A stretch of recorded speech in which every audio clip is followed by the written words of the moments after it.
Late night at St. Haven Hospital, a young woman was rushed into the emergency bay, blood soaking through her expensive silk blouse. She gripped the nurse's wrist and whispered, "Please just make it fast. I don't want to feel the pain." Hook 1. But what if the doctor never came? What if the only hope was a man in a faded uniform, hiding a hero's past?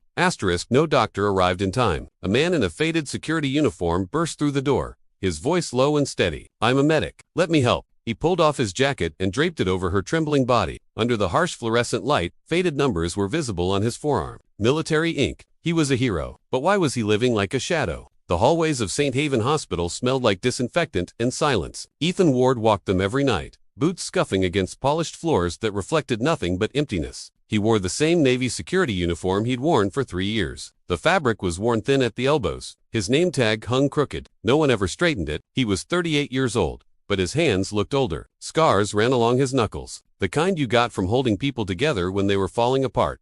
Most nights were quiet. He checked doors, logged rounds, watched drunk drivers get stitched up in the ER. He never asked questions, never offered advice. He just made sure the building stayed standing until morning. At 2 o'clock in the morning, he sat in the staff cafeteria with a thermos of black coffee. On the table in front of him was a folded piece of construction paper. He opened it carefully. Inside was a crayon drawing of a man in a blue uniform standing next to a little girl with yellow hair. Above them, a lopsided sun. Below, in uneven letters, "Daddy is my superhero." Grace had given it to him that morning before school. She was 8 years old. She still believed that. Hook 2. But when the radio cracked with an emergency, would this quiet dad become the hero his daughter always saw? He folded it back up and tucked it into his shirt pocket. The radio on his belt crackled. A voice came through, sharp and fast. "Security to emergency entrance. Now." Ethan stood. He didn't run. Running made people panic. He walked quickly, his stride long and even, the way he'd been trained. When he pushed through the double doors, the cold night air hit him first. Then he saw the blood. A black sedan was parked crooked near the ambulance bay, its front end crumpled. The driver's side door hung open. A woman was being pulled from the back seat by 2 paramedics. Her head lolled to the side. Her blouse was soaked red from the collarbone down. One of the paramedics shouted over his shoulder, "Where's the doctor?" A nurse stood near the entrance, phone pressed to her ear. Her voice was tight. "He's stuck in surgery. Another 10 minutes." The paramedics swore under his breath. They lifted the woman onto a gurney and wheeled her through the doors. Ethan followed.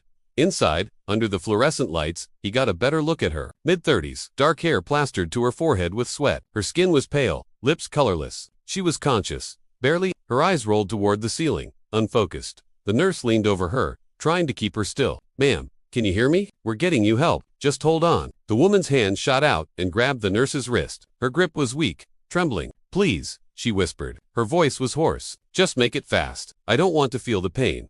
The nurse looked up at the paramedic. He shook his head. "We need to stop the bleeding now, or she's not going to make it." Ethan stepped forward. His voice was calm, low enough that it didn't startle anyone. "I'm a medic. Let me help."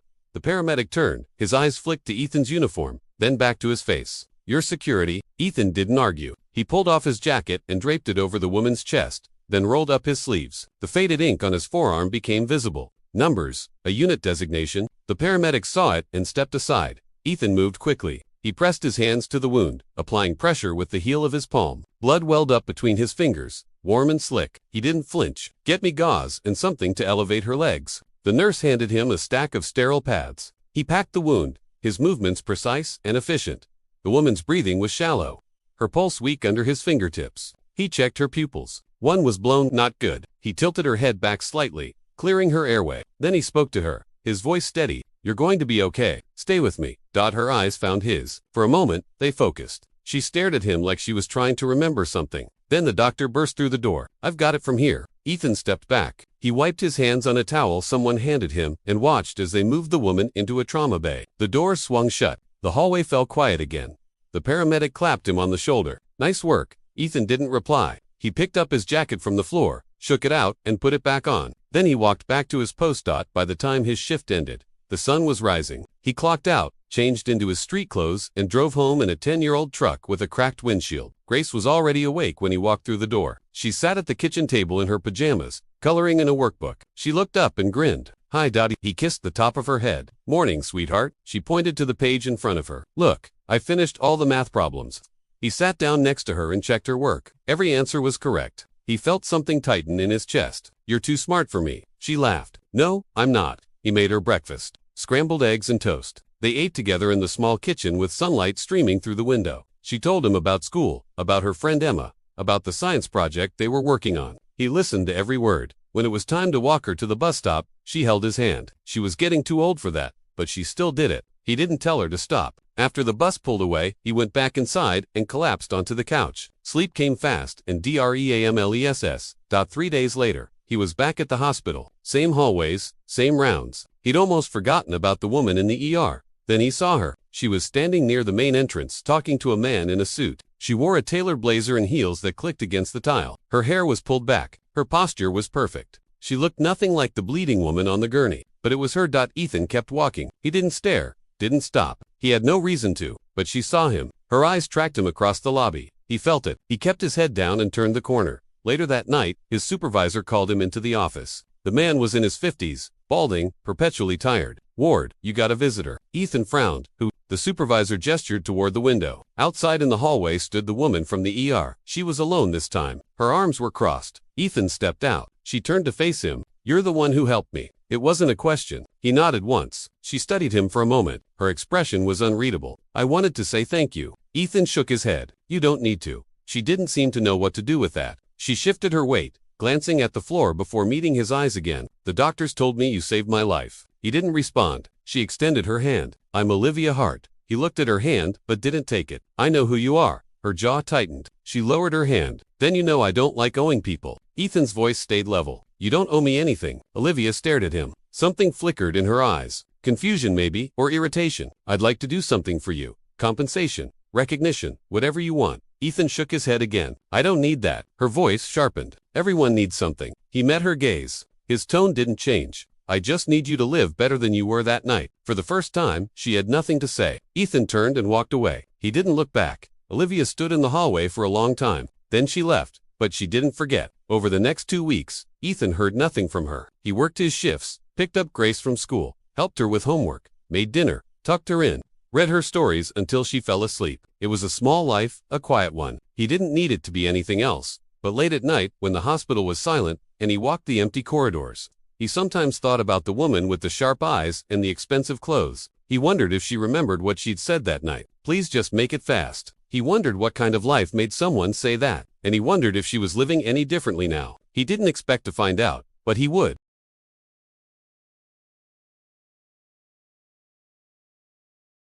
Olivia Hart didn't sleep well anymore. She used to pride herself on it. 6 hours sharp, no dreams, no interruptions. Just efficient rest that kept her functional through 16-hour days and back-to-back board meetings. But now, every time she closed her eyes, she saw the ceiling of the emergency room, the fluorescent lights, the taste of copper in her mouth, and the face of a man she didn't know, telling her she was going to be okay. She hated that she remembered it so clearly. 2 weeks had passed since she'd tried to thank him. 2 weeks since he'd walked away like she hadn't just offered him everything most people spent their lives chasing: recognition, money, a favor from one of the most powerful women in the state. He'd refused it all. She didn't understand people like that. Olivia sat in her corner office on the 43rd floor, staring at a contract she should have signed an hour ago. The city stretched out below her, a grid of glass and steel. She'd built her empire here. She knew how to win, how to take control, how to make people need her more than she needed them. But Ethan Ward hadn't needed anything, and that unsettled her more than the accident itself. Her assistant knocked and entered without waiting for a response. "The gala is tonight. Car leaves at 7 o'clock. Olivia glanced at the clock. It was already 5:30. "Fine." The assistant lingered. "Also, the hospital called. They're naming you as the keynote speaker. They want you to talk about your recovery." Olivia's jaw tightened. "I didn't agree to that." The assistant hesitated. "They said it would be good for your image. Show vulnerability, relatability." Olivia looked up sharply. "I don't need to show anything." The assistant nodded quickly and left. Olivia leaned back in her chair. She knew what they wanted. A story, a narrative. The CEO who survived, the woman who came back stronger. It was good PR. It always was. But she didn't want to tell that story, because the truth was, she hadn't come back stronger. She'd come back afraid. At 7:15, Olivia stepped out of a black sedan in front of St. Haven Hospital. The building was lit up for the event. Banners draped across the entrance. Inside, the main atrium had been transformed. White tablecloths, crystal glasses, a string quartet playing near the silent auction tables. Donors in tuxedos and evening gowns mingled under chandeliers that cost more than most people's houses. Olivia moved through the crowd with practiced ease. She smiled, shook hands, thanked people for their generosity. She'd done this 100 times before. But tonight, she couldn't focus. Her eyes kept scanning the room. She didn't know why. He wouldn't be here. He was a night security guard. This wasn't his world. Then she saw him. He was standing near the back of the room, just outside the main floor. He wore the same navy uniform, his hands clasped behind his back. He wasn't watching the guests. He was watching the exits. Olivia's breath caught. She turned back to the conversation she was supposed to be having, but the words coming out of her mouth felt distant, automatic. Her mind was somewhere else. Halfway through dinner, someone collapsed. It happened fast. A man in his 60s sitting 3 tables over clutched his chest and pitched forward. His wife screamed. People jumped up, chairs scraping against the floor. Someone shouted for a doctor. Olivia stood, her pulse spiking. Then Ethan was there. He moved through the crowd like water, calm and unrushed. He knelt beside the man and loosened his tie. He checked his pulse, tilted his head back, started compressions. The room went silent except for the sound of Ethan counting under his breath. 1, 2, 3, 4. His hands moved in a steady rhythm, pressing down on the man's sternum with controlled force. Someone ran up with a defibrillator. Ethan took it without looking up, attached the pads, and stepped back. Clear. The man's body jerked. Nothing. Ethan checked again, started compressions again. 1, 2, 3, 4. Olivia couldn't look away. She'd seen him save her life, but she'd been half-conscious, barely aware. Now she saw everything. The precision, the focus, the absolute certainty in every movement. He wasn't panicking. He wasn't second-guessing. He was doing what he'd been trained to do, and he was saving a life. The man gasped. His eyes fluttered open. Ethan helped him onto his side, keeping him stable. Paramedics arrived moments later and took over. Ethan stood, wiped his hands on his pants, and stepped back into the crowd. No one stopped him. No one asked his name. He just disappeared. Olivia's hands were shaking. She sat down her glass before anyone noticed. She found him 20 minutes later standing outside near the loading dock. He was alone, leaning against the brick wall with his arms crossed. His uniform was wrinkled. There was a smudge of something on his sleeve.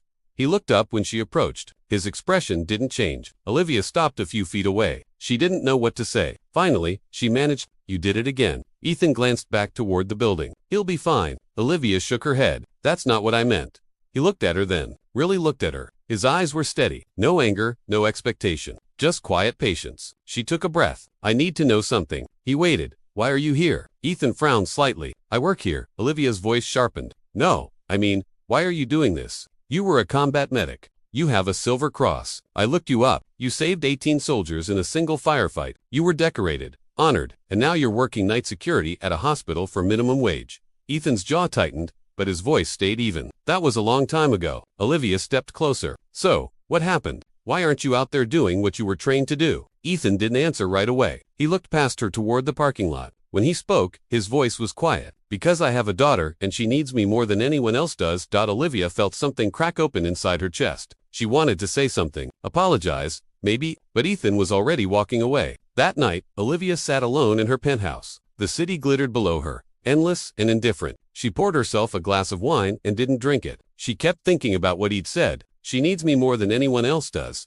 It was such a simple answer, so clear, and it made her feel small because Olivia didn't have anyone who needed her like that. She had employees, investors, a PR team, but no one who would care if she came home late. No one who drew pictures of her in crayon. She'd built everything she had, and it had cost her everything else. The guilt settled in slowly, heavy and cold. She'd tried to erase him. After the accident, she'd made sure his name stayed out of the press. She didn't want people asking questions. Didn't want the story to be about a security guard saving a CEO. It didn't fit the narrative. So, she buried it. And now she realized what that meant. She'd taken credit for her own survival. Let people believe she'd fought through it alone. Let them call her strong, resilient, a survivor. But she wasn't any of those things. She was a coward, and Ethan Ward knew it. The next morning, Olivia called an emergency meeting with her communications team. They gathered in the conference room, laptops open, coffee in hand. She stood at the head of the table. "I need to make a statement." Her PR director looked up. "About what?" Olivia's voice was firm. "About the accident, about who really saved me." The room went quiet. Her PR director set down his pen. "Olivia, we've already moved past that. The narrative is set. You don't need to."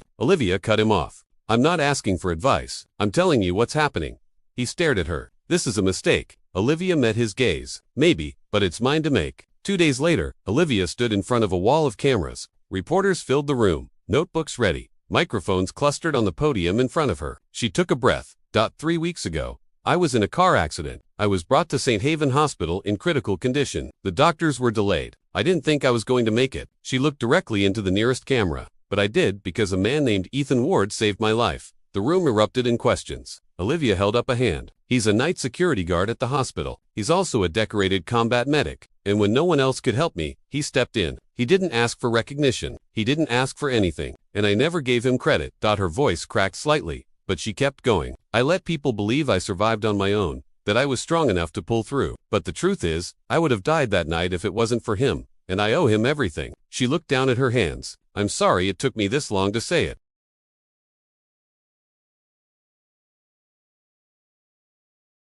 The press conference ended. Olivia walked off stage and didn't look back. Ethan saw it on the television in the hospital cafeteria. He was sitting alone eating a sandwich Grace had packed for him that morning. The news was playing on the wall-mounted screen. He wasn't paying attention until he heard his name. He looked up. Olivia's face filled the screen. She was speaking into a microphone, her voice steady and clear. A man named Ethan Ward saved my life. Ethan sat down his sandwich. Grace was at the table with him. She'd come to visit after school, the way she did sometimes. She was coloring in a notebook, her tongue poking out in concentration.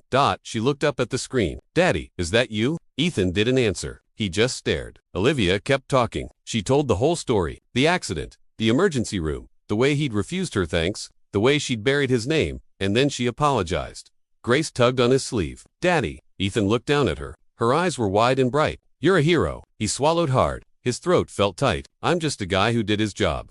Grace shook her head. No, you're a superhero. She held up her notebook. On the page was another crayon drawing, a man in a blue uniform, a little girl with yellow hair, and now standing next to them, a woman in a fancy dress. Ethan's chest ached. He pulled Grace into a hug. She wrapped her arms around his neck and squeezed tight. On the screen, Olivia finished her statement and walked away. Ethan didn't know what to feel, but for the first time in a long time, he felt seen. The phone started ringing at 6 o'clock in the morning. Ethan ignored the first 3 calls. By the 4th, Grace was awake, standing in the doorway of his bedroom in her pajamas, rubbing her eyes. Daddy, your phone won't stop. He sat up and checked the screen. 15 missed calls, 23 text messages, all from numbers he didn't recognize. He scrolled through a few of the messages. Is this Ethan Ward? We'd love to interview you. Channel 7 News wants to tell your story. We're offering $50,000 for an exclusive sit-down. He sat the phone down and looked at Grace. Go get dressed. I'll make breakfast. She nodded and padded back to her room. Ethan went to the kitchen and started making pancakes. The phone kept buzzing on the counter. He turned it off. By the time Grace came downstairs, the pancakes were ready. She climbed into her chair and poured syrup over the stack in front of her.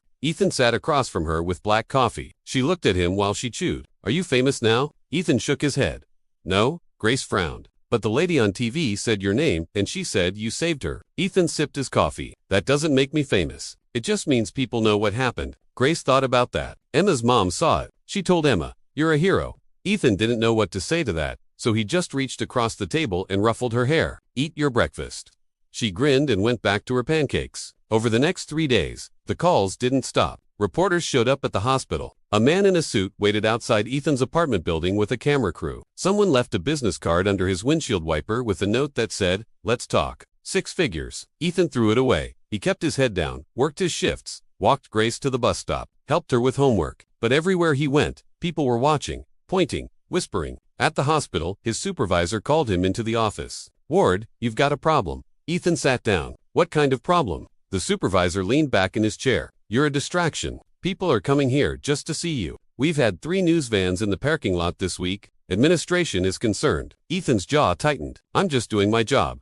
The supervisor nodded. I know, but they're asking me to put you on leave until this blows over. Ethan stared at him. You're suspending me? The supervisor held up a hand. Paid leave just for a week or 2. Let things calm down. Ethan stood. I need this job. The supervisor looked uncomfortable. I know, but it's not my call. Ethan left without another word. That night, he sat on the couch with Grace curled up next to him. She was watching cartoons. He wasn't watching anything. He was staring at the wall, trying to figure out what came next. He'd built his life around routine, predictability. He knew what every day looked like. He knew how to keep Grace safe and fed and happy. He knew how to stay invisible. But now, he wasn't invisible anymore, and he didn't know how to fix that. Grace looked up at him. Daddy, are you okay? He forced a smile. Yeah, sweetheart, I'm okay. She didn't look convinced, but she didn't push. She just snuggled closer and went back to her show point 2 days later. Someone knocked on his door. Ethan opened it. Olivia Hart stood on the other side. She looked different. No suit, no heels, just jeans and a plain sweater. Her hair was down. She looked tired. Ethan didn't say anything.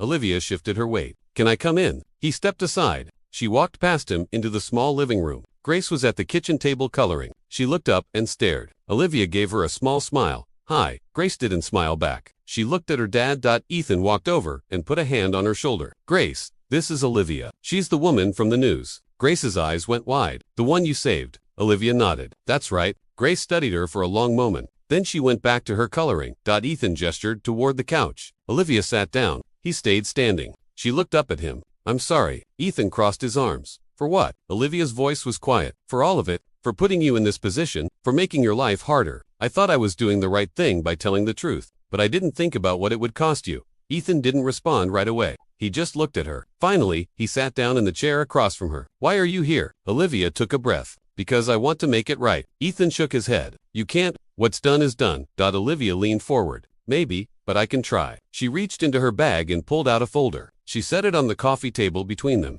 I'm starting a foundation. Heart Foundation. It's focused on emergency medical training for communities that don't have access to it. I want to build a network of first responders. Teach people how to save lives when help isn't coming fast enough. Ethan glanced at the folder but didn't touch it. Olivia kept talking. I need someone to design the training programs. Someone who knows what they're doing. Someone who's been in the field. Someone like you. Ethan looked up at her. I'm not interested. Olivia's voice sharpened. Why not? Ethan gestured toward Grace. Because I have a daughter, and I don't want her growing up with a dad who's never home. Olivia's expression softened. You wouldn't have to be. This isn't a full-time position. It's consulting. You design the curriculum, train the trainers. Then you step back. You'd still have time for her.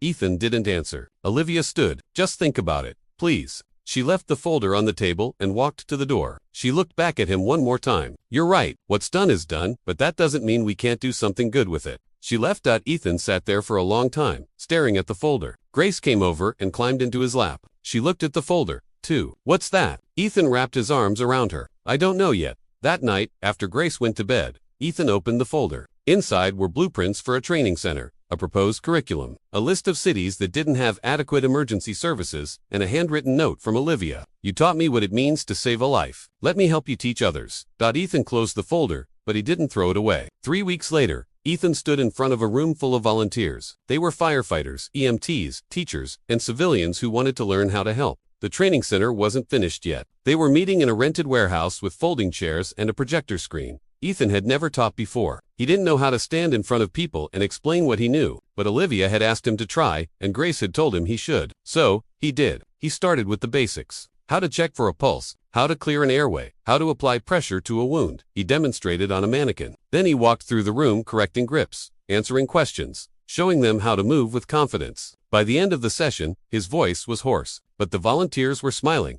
nodding, taking notes. One of them came up to him afterward. Thank you. I've always wanted to know how to do this. Ethan nodded. You'll be ready when it matters.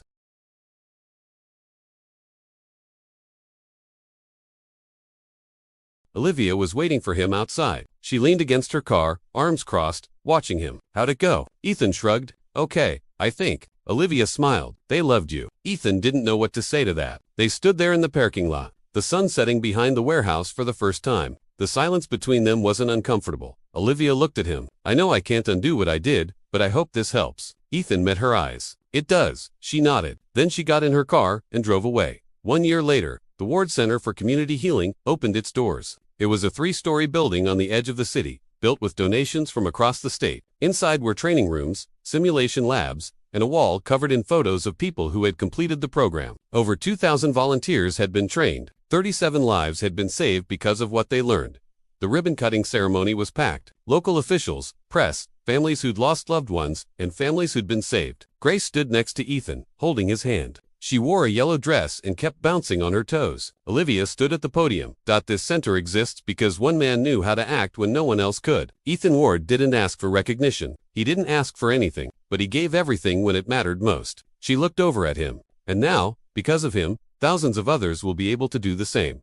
The crowd applauded. Ethan shifted uncomfortably. Grace squeezed his hand. Olivia gestured toward the microphone. Ethan, would you like to say a few words? He hesitated. Then he walked up to the podium. The crowd went quiet. He looked out at them. Faces he didn't know. People who were here because of something he'd done. He cleared his throat. I'm not good with microphones. I'm better with heartbeats. A few people laughed. He glanced at Grace. She was watching him with wide eyes. I didn't do any of this for recognition. I did it because someone needed help. That's all. And if I can teach one person how to do the same, then maybe the next time someone's lying on the ground, scared and bleeding, they won't have to wait for a hero because the person next to them will already know what to do. He stepped back. The applause was louder this time. After the ceremony, Ethan stood outside with Grace. Olivia joined them. She looked at the building. We did it. Ethan nodded. You did it. Olivia shook her head. No, we did. Grace tugged on Ethan's sleeve. Daddy, can we go get ice cream now? Ethan smiled. Yeah, sweetheart. We can go get ice cream. Olivia looked at them. Something soft crossed her face. Can I come? Ethan glanced at Grace. She nodded. Okay. They walked to the parking lot together. The sun was setting, casting long shadows across the pavement. Grace skipped ahead, humming to herself. Olivia walked beside Ethan. Thank you. Ethan looked at her. For what? She smiled. For not giving up on me. Ethan didn't answer, but he didn't need to. They got in the car and drove toward the ice cream shop. Grace talked the whole way, telling Olivia about school and her science project and the new book she was reading. Olivia listened, really listened, and for the first time in a long time, she felt like she was part of something that mattered. Heroes don't move on from saving.